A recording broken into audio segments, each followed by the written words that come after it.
So let's dive into Flutter then. And for this, let's create a brand new project. For that, open up your terminal or command prompt on your machine, so the default Mac OS terminal or your Windows command prompt. And in there, make sure that with the help of the cd command, which allows you to change directories, you navigate into the path where you want to create that new project. So here I navigated into a playground folder, for example.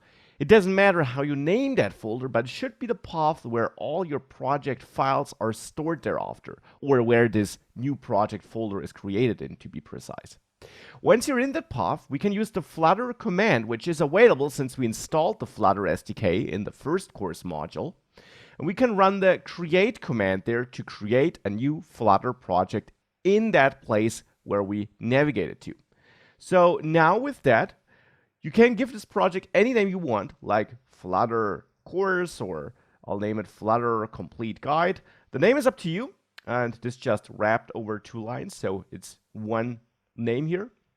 Make sure that in that name, however, you only have one word, so Flutter complete guide, it's one word where the individual words are separated with underscores.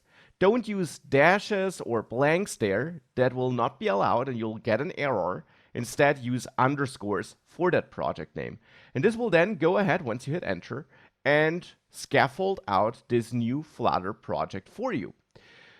So now this creates this new folder, that Flutter Complete Guide folder, in the path where you navigated to. And inside of that folder, it gives you all the base setup for a new Flutter project. And by the end, you should see an output that looks something like this. You can ignore warnings you might be getting here. If Flutter Doctor basically showed you the same, it should work here.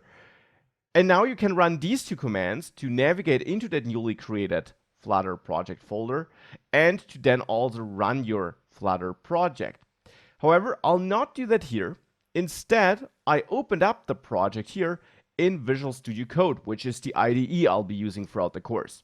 Now, as you learned in the first course section, you can use either Visual Studio Code with the Flutter extension installed, as we did it in the first course section, or you use Android Studio, which is also absolutely fine. However, I prefer Visual Studio Code, and therefore that's the IDE I will use throughout this course. Now, this is Visual Studio Code just configured as I showed it in the first course section, nothing else. And this is this Flutter project, which we just created here in the command line. So this is the project and all the default files and folders we get in there. Now, in the next lecture, I will walk you through all these folders and files and explain what they do and with which files we will work mostly. But first of all, let's make sure that we can also see our app, not just in code, but on a device. And for that, you could use a real device connected to your machine. And of course, I also will show you how that works in detail later. But for now, let's simply use an emulator, a virtual device. And I will pick a virtual Android device, since that works on both Windows and Mac OS and Linux, whereas iOS devices, iOS simulators, iPhone simulators only work on Mac OS. Nonetheless, later down the course, I will also show you how to run this app on an iOS simulator, so you will also learn that. Now, to launch the app onto an Android emulator, we first of all need to create an emulator. And for that, you should start Android Studio, which you had to install anyways. And you should see that welcome screen there. Now in there, if you click on Configure, you should have the option to choose the AVD Manager.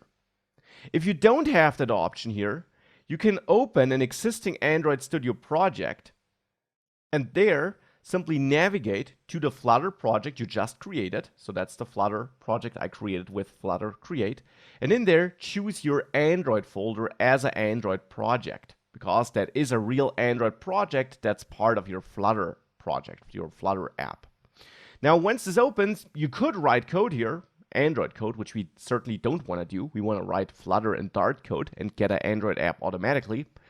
I only opened this because here, under Tools, once this initialization here finished, which will take a couple of seconds, you'll also find that AVD Manager. So in case you didn't see that on the welcome screen, well then, you can go here to Tools and find the AVD Manager here. So you should find it in either of the two places. If you find it in neither of these places, you should try to reinstall the Android SDK and possibly the entire Android Studio. But once you found it and you open it, you should see a screen that looks something like this. Here I already got a couple of virtual devices. You might not have them yet. And you can simply create a new one with the button here in the lower left corner if you click on Create Virtual Device. Now in here you can create different virtual devices, and we'll use a phone in this course for testing. And you have different blueprints here. For example, you can create a Pixel 2 or Pixel 3 device. You got other blueprints here. Also depends on the point of time you're watching this. You got really old or small devices as well, which we'll also use for testing later to see if our app works well on these devices as well. But for the moment, I'll go with the Pixel 2, and I would recommend that you also pick an image where you have this image here next to Play Store, this play button style here. Because if you have that icon here, that means that this image actually comes with certain extra services installed, which make development with things like Google Maps and so on easier, or which makes testing these features easier, and that will help us later down the course. However, you could also launch a new simulator with that feature once we need it and go with a different one for now. Nonetheless, I will go with the Pixel 2 here and click Next thereafter. Now you can install, and you should install, a system image, which is basically the Android version that runs on the device. Now, I would recommend that you use the latest stable version here. Now, I could use Android Q here, and when you're viewing this, this might already be the latest version.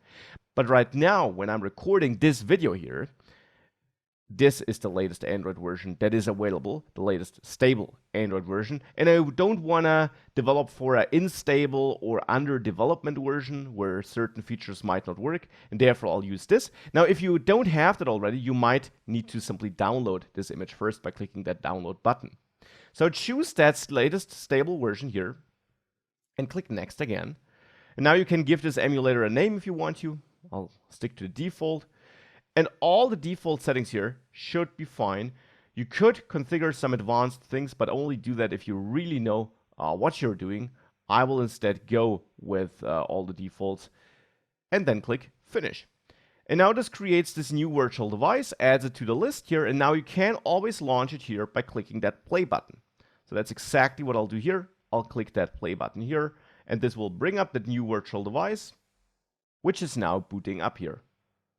This is the virtual device on which we will now run our app as soon as it is done booting up. Here we go. This just finished booting. And now if we go back here into our project, we can run this Flutter app on this device. Now for running this, we got a couple of options. You can open up the terminal in here by going to your menu here and clicking on New Terminal. And this is now your normal system terminal or command prompt just running inside of Visual Studio Code. And it automatically navigated into this project folder, so you don't have to do this manually with the cd command. Now here you can run Flutter run, and it will run your app, and it should automatically find this application here. You could absolutely do that, but with the help of this IDE and the Flutter extension which we installed in the first course section, we got an even more convenient way of running our app. You can go to Debug here, and now you have two options of starting your app. You can start it in debugging mode, or either by clicking here or by using this shortcut here. And this is something I'll show you later in a separate module where I will show you how you can debug your Flutter application and find and fix errors. You can also run it without debugging, which is a bit faster, because with debugging, a lot of extra features get added to your app, so to say, for debugging only. And if you run it in non-debug mode, you simply have a bit of a faster app, which is a bit nicer for normal development.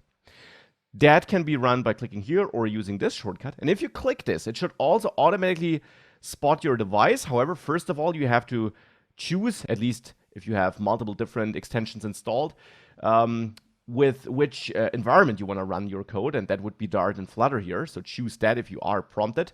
And now it will auto-detect the emulator and launch this application that we have in this folder here on that device.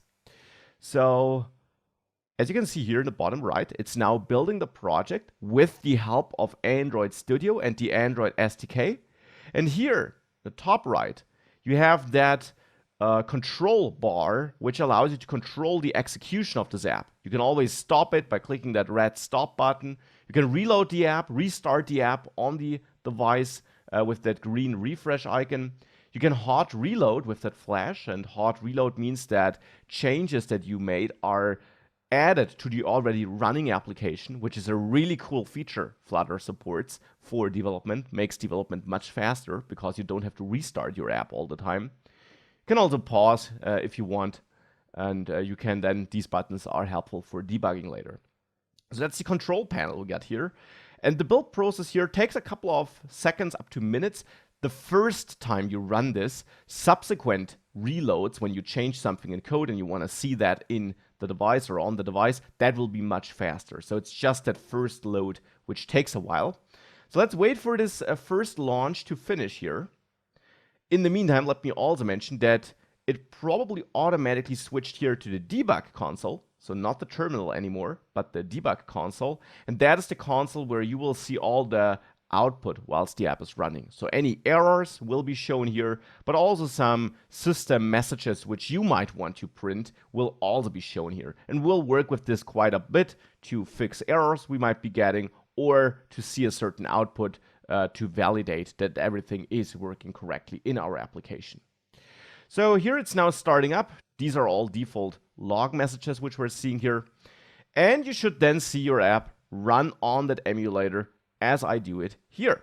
And you then can press this button here in the bottom right corner to, well, interact with your application. Now, the first time it's loaded, the first few clicks might be a bit slow here, but thereafter you should be back to normal interaction speed. So this is the Flutter app, which we just created, running on that emulator. And this is the code, or the project, in which we'll work on the code. Speaking of that, let's now walk through all the folders and files we have here and understand what they're doing.